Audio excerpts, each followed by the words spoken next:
Alright, we're going to finish going through the review.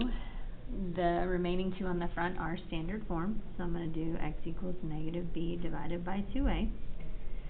So b is 4, so negative 4 divided by 2 times 2. Negative 4 divided by 4 gives me a negative 1. This is the axis of symmetry, and it's also the x-coordinate of your vertex. To find the y value of your vertex, I'm going to go ahead and take what I just found and plug it back in. So negative 1 squared is 1. 4 times a negative 1 is a negative 4. So I get 2 minus 4 minus 3. So 2 minus 4 gives me a negative 2. Minus 3 gives me a negative 5. The y-intercept, remember, is always the c value, so in this case it's 0, negative 3. My a value is positive, which means this opens up, so I have a minimum. Domain is always negative infinity to infinity. And once I graph it, I can find my range. I have a vertex at negative 1, negative 5. I use my counting pattern again. But this time I'm going to adjust them all by 2. So if I go out 1, I'm going up 2. If I go out 2, I'm actually going to go up 8.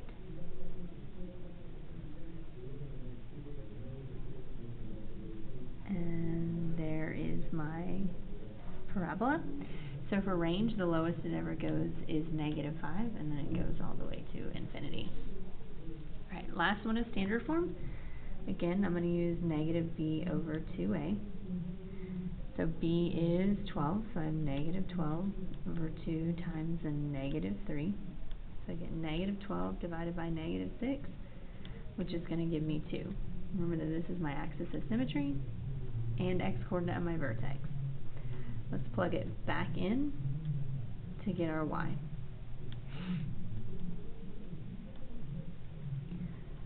So I have negative 3. 2 squared is 4. 12 times 2 gives me 24. And then minus 13. So negative 3 times 4 gives me a negative 12. So I have negative 12 plus 24. It's going to give me 12. 12 minus 13 gives me a negative 1.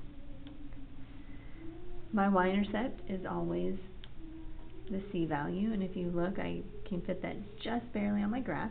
This time my a value is a negative, which means it opens down, so I have a maximum. Domain negative infinity to infinity. Alright, so I'm going to start at 2, negative 1. I have an a value, which again is going to adjust my counting pattern, so this time I'm going to multiply them all by a negative 3. So if I go out 1, I am going to down 3. If I go out 2, I would be going down 12, which is going to hit my y-intercept, and I'll just reflect that point over. So there is my parabola. Since it opens down, range is going to be negative infinity all the way up to negative 1. Alright, so that is standard form. Okay, let's finish up these vertex form. Insiders lie, so my vertex is negative 3, negative 3. My axis of symmetry corresponds to the x-coordinate of my vertex. It is opening up, so I have a minimum. And domain is negative infinity to infinity. To find my y-intercept, I have to actually substitute 0 in for x and solve it out. So 0 plus 3 is 3. So 3 squared gives me 9. So 3 times 9, 27, minus 3, my y-intercept is 24. And you can see that the graph on this has been adjusted so that we can actually see 24. I'm going to plot negative 3, my vertex. This 3 in front is still my a value. It still adjusts that counting pattern. So this time I'm going to adjust them all by 3. So if I go out 1, I'm going up 3.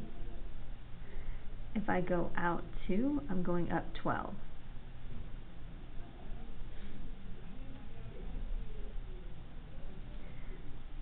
And that combined with my y-intercept gives me my parabola. My range, it starts at -3 and goes all the way to infinity. Okay. Last one, a vertex form. So my vertex is 2, 3, insiders lie. My axis of symmetry is just x equals 2. A is negative, which means it's opening down, so I have a maximum. My domain is -infinity to infinity. To find my y-intercept, I'm going to go ahead and plug in 0 for x. So 0 minus 2 gives me a -2. So -2 squared is 4. -3 times 4 is going to give me a -12, and then I'm going to add 3, so I get a -9. My y-intercept is -9. My vertex is at 2, 3, and I have an a value of 3, so my counting pattern is going to be adjusted by that -3.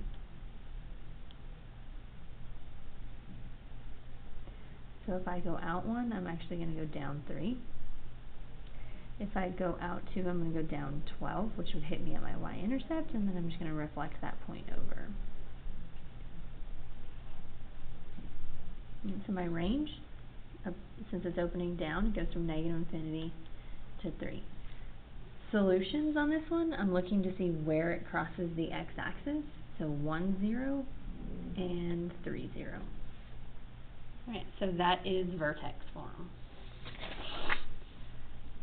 Okay, so converting from vertex form into standard, remember that when we say squared, we're really saying that we have 2 of them.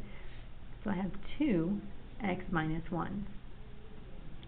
Once I have written it out like this, I need to go ahead and FOIL or double distribute.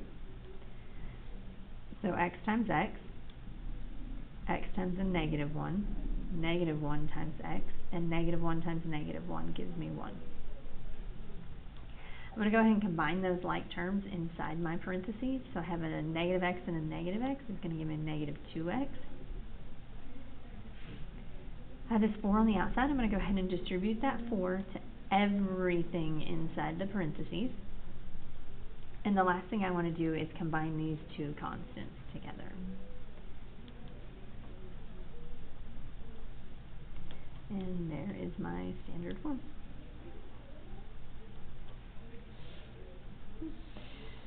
So we did 2 of these. Let's look at another one. I'm going to locate my vertex. So my vertex is at the point -2, 4. I then look at my counting pattern. If I go out 1, it looks like I went down a half, but if I'm not sure, I can always go out 2, and this time I went down 2. But normally, my counting pattern, if I go out 2, I would have to go down 4. So what would I have to do to 4? What number would I multiply 4 by to get 2? Well, I'd multiply it by a half. So this time A is a -1/2. So I'm going to fill in my equation. Insiders lie. And there's my equation in vertex form. Okay. I'm going to locate my vertex, so -2, -4.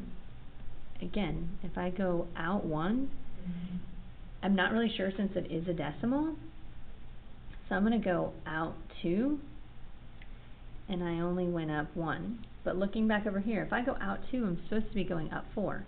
What number would I multiply 4 by to get 1? And in this case, it's a 1/4. And when I write my equation, insiders lie. And that is the equation of the quadratic in vertex form. Alright, on 14, 15, and 16, these are all problems that we are going to use our calculator. So the first thing we're going to do is we're going to actually identify all the ordered pairs on all 3 of these problems, and then we will plug them into the calculator. So I have a point at 2, 0, 3, negative 3, and 5, 9. Okay. Now let's locate on here. So I have the point 0, 3, 2, 0, and 6, 0. And my last one, I have negative 4, negative 13. I have negative 2, 5, and 0, 3. So for each one of these, I'm just going to go ahead and put them into my stat edit. I'm just going to type over what I already have. And stat, calc, quadreg, and then calculate. So there's my standard form, and here's A, B, and C.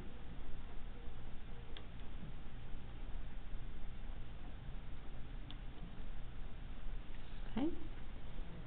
So now let's try this one. So stat edit. I'm just going to type over what I have. And then stat, calc, quadreg. And I get my A, B, and C. Okay. And one last one, so stat edit. Negative 4, negative 2, 0. And negative 13, 5, and whoops, just a 3, not a negative. Stat calc number 5. And I get my A, B, and C. Okay. So those are writing in standard form while using your calculator. Alright, on 18 and then the other 3 on the next page, we are just locating the roots or zeros. So I'm just seeing where it crosses the x-axis. So negative 5, 0 and 2, 0. Alright. Over here on 20 through 22, I'm doing the exact same thing. So remember, when it just comes down and touches that axis, I'm only going to have the one x-intercept, so at 2, 0. Over here, I have a 0 at negative 6 and at negative 4. And last one, negative 3, 0 and 2, 0. So those are my x-intercepts, roots, solutions, zeros. Remember that those are all interchangeable vocabulary words. Okay. On number 24, we're going to go ahead and finish this one out. So if I want to know the maximum height, I really want to know the vertex. So let's figure out when or how far horizontally it has gone to hit that vertex. So negative b over 2a.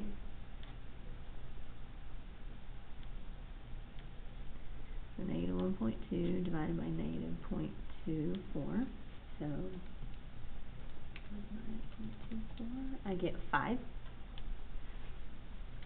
So the beanbag has traveled 5 feet horizontally to get to the vertex, but we need to actually plug that back in to figure out how high that is. I'm just going to plug that directly into my calculator. And I end up getting 5 feet. So this is the ordered pair 5, 5. If we want to know how far it landed from us, so on the ground, again, I'm looking for the 0 of this quadratic. I can go ahead and plug this equation into my y equals